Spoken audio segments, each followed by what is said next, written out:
Sejarah masuknya Islam ke Indonesia. Berbicara tentang sejarah, pada umumnya generasi muda kita ini masih kurang sadar akan sejarah dan sampai beranggapan bahwa sejarah itu tidaklah penting. Nyatanya, negara kita yang mayoritas beragama Islam tak bisa dilepaskan dari sejarah. Islam muncul di Indonesia tidak secara cuma-cuma, melainkan melalui proses yang cukup panjang. Secara terminologis, sejarah diangkat dari bahasa Arab syajaratun yang berarti pohon. Secara terminologi saja, kata ini sudah menggambarkan pendekatan ilmu sejarah yang lebih analogis. Karena memberikan gambaran pertumbuhan peradaban manusia dengan pohon yang tumbuh dari biji kecil menjadi pohon yang besar, rindang, dan berkesinambungan. Oleh karena itu, untuk dapat menangkap pelajaran, maksud atau pesan-pesan sejarah di dalamnya, kita memerlukan kemampuan untuk menangkap pesan-pesan yang tersirat sebagai ibarat. Indonesia merupakan negara kesatuan dengan masyarakat yang mayoritas beragama Islam, Muslim, dan merupakan negara dengan mayoritas terbesar umat Muslim di dunia.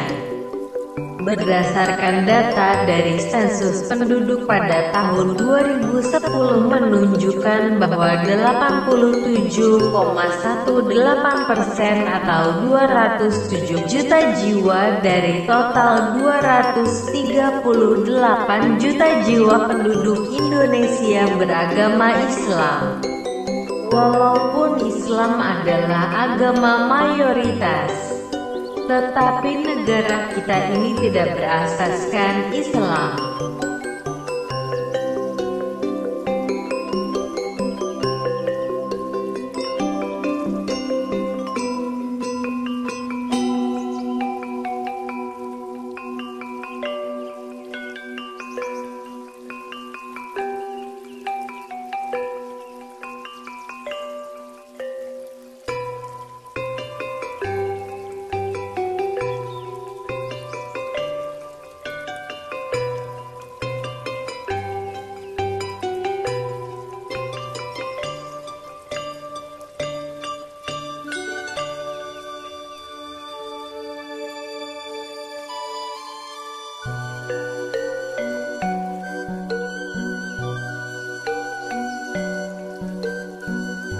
Terdapat 3 teori tentang masuknya agama Islam ke Indonesia, yakni teori Gujarat, teori Makkah, dan teori Persia. Ketiga teori tersebut saling mengemukakan perspektif kapan masuknya Islam, asal negara, penyebar atau pembawa Islam ke Indonesia. Ketiga teori ini pun sebenarnya tidak membicarakan masuknya agama Islam ke tiap pulau-pulau di Indonesia, melainkan hanya menganalisis masuknya agama Islam ke Sumatera dan Jawa karena kedua wilayah ini merupakan sampel untuk wilayah Indonesia lainnya. Dengan kata lain, masuknya agama Islam ke pulau tersebut menentukan perkembangan Islam ke pulau lainnya. Berikut ini adalah ketiga teori tersebut. 1. Teori Gujarat. Teori Gujarat mengatakan bahwa proses kedatangan Islam ke Indonesia berasal dari Gujarat pada abad ke-7 Hijriah atau abad ke-13 Masehi. Gujarat ini terletak di India bagian barat, berdekatan dengan Laut Arab. Tokoh yang menyosialisasikan teori ini kebanyakan adalah sarjana dari Belanda. sarjana pertama yang mengemukakan teori ini adalah Wijnapel dari Universitas Leiden pada abad ke-19. Menurutnya, orang-orang Arab bermazhab Syafi'i telah bermukim di Gujarat dan Malabar sejak awal Hijriah atau abad ke-7 Masehi.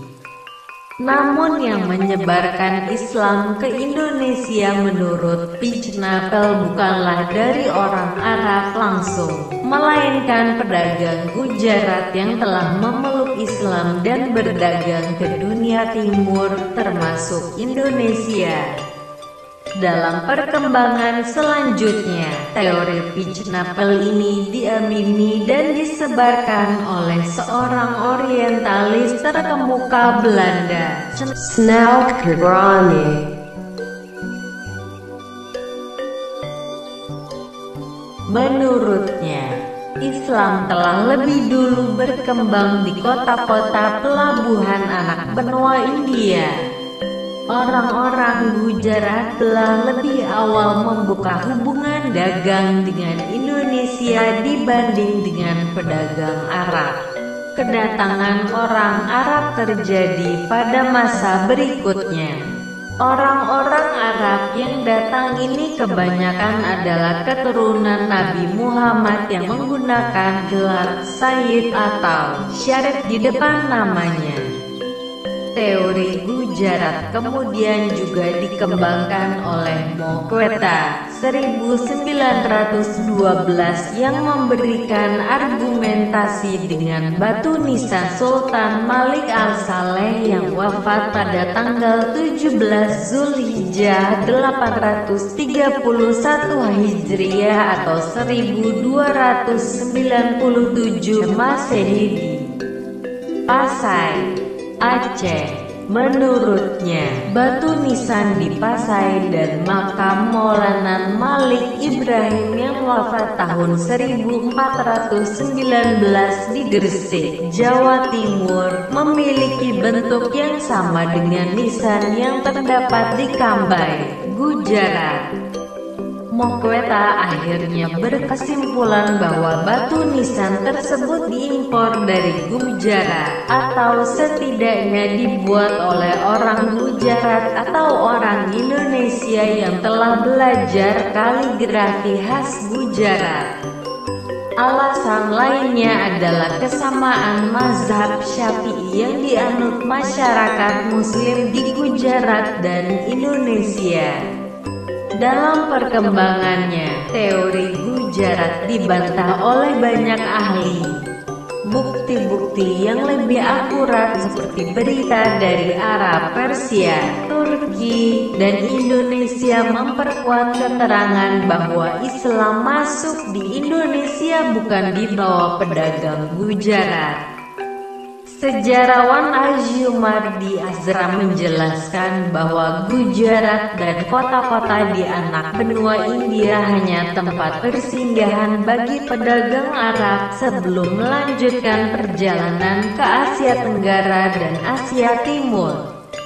Selain itu, pada abad 12–13 Masehi wilayah Gujarat masih dikuasai pengaruh Hindu yang kuat.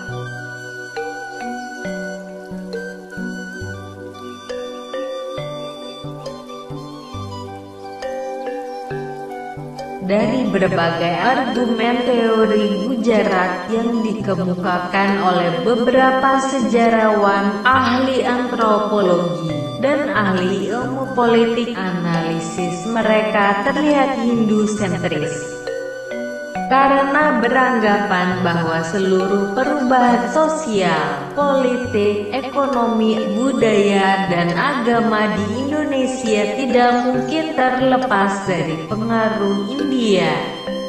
Teori Gujarat ini tentu terdapat kelemahannya bila dibandingkan dengan teori Makkah. Untuk mengetahui lebih lanjut di bawah ini akan dibahas tentang pandangan teori Makkah.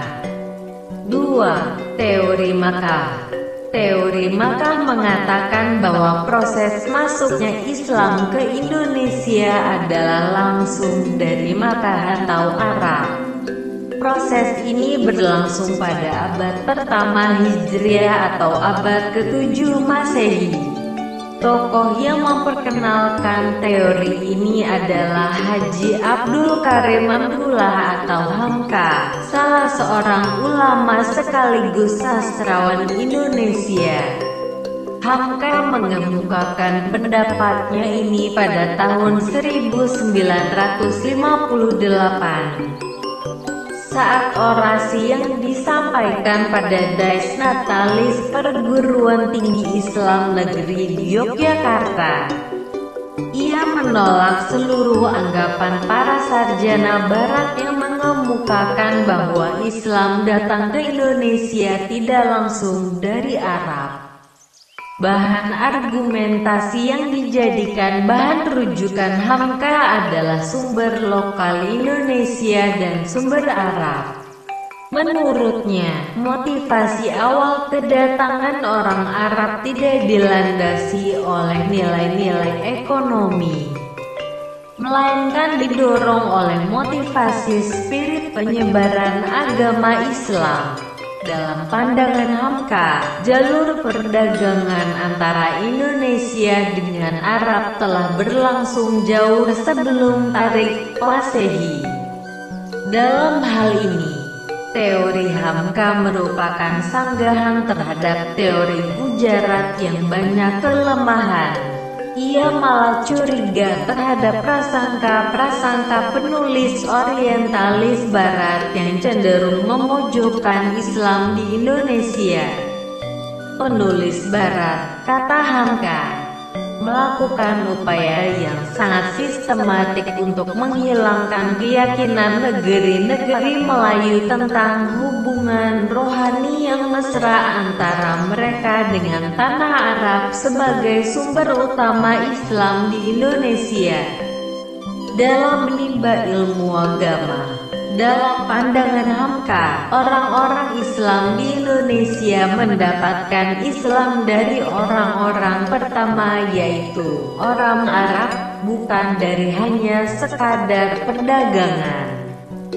Pandangan Hamka ini hampir sama dengan teori Sufi yang diungkapkan oleh Jones yang mengatakan bahwa para musafirlah atau kaum pengembara yang telah melakukan Islamisasi awal di Indonesia.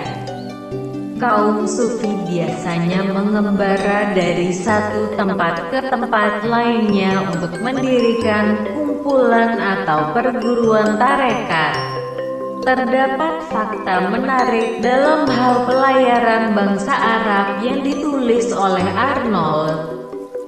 Dinyatakan bahwa bangsa Arab sejak abad kedua sebelum Masehi telah menguasai perdagangan di Cairo. Jika kita hubungkan dengan penjelasan kepustakaan Arab kuno yang menyebutkan Al-Hind berarti India atau pulau-pulau sebelah timurnya sampai ke Cina, dan Indonesia pun disebut sebagai pulau-pulau Cina, besar kemungkinan pada abad kedua sebelum Masehi bangsa Arab telah sampai ke Indonesia. Hanya penyebutannya sebagai pulau-pulau Cina atau Al-Hind. Bila memang benar telah ada hubungan antara bangsa Arab dengan Indonesia sejak abad kedua sebelum Masehi, maka bangsa Arab merupakan bangsa asing pertama yang datang ke Nusantara. 3. Teori Persia. Teori Persia mengatakan bahwa proses kedatangan Islam ke Indonesia berasal dari daerah Persia atau Parsi kini Iran. Pencetus dari teori ini adalah Hussein Jayadiningrat, sejarawan asal Banten. Dalam memberikan argumentasinya, Hussein lebih menitik beratkan analisisnya pada kesamaan budaya dan tradisi yang berkembang antara masyarakat Parsi dan Indonesia. Kesamaan budaya ini dapat dilihat pada masyarakat Islam Indonesia antara lain, pertama, peringatan 10 Muharram atau Asyura sebagai hari suci kaum Syiah atas kematian Husain bin Ali, cucu Nabi Muhammad, seperti yang berkembang dalam tradisi tabut di Pariaman di Sumatera Barat. Istilah tabut, keranda, diambil dari bahasa Arab yang ditranslasi melalui bahasa Parsi. Kedua, tradisi lainnya adalah ajaran mistik yang banyak kesamaan, misalnya antara ajaran Syekh Siti Jenar dari Jawa Tengah dengan ajaran Sufi Al-Halaj dari Persia. Bukan kebetulan keduanya mati dihukum oleh penguasa setempat karena ajaran-ajarannya dinilai bertentangan dengan ketauhidan Islam, murtad dan membahayakan stabilitas politik dan sosial. Ketiga, penggunaan istilah bahasa Iran dalam sistem mengeja bahasa Arab untuk tanda-tanda bunyi harakat dalam pengajian Al-Quran tingkat awal. Huruf sin yang ridak bergigi berasal dari Persia, sedangkan sin bergigi berasal dari Arab. Keempat, nisan pada makam Malikus Saleh 1297 dan makam Malik Ibrahim 1419 di Gresik dipesan dari Gujarat. Dalam hal ini, teori Persia memiliki kesamaan mutlak dengan teori Gujarat.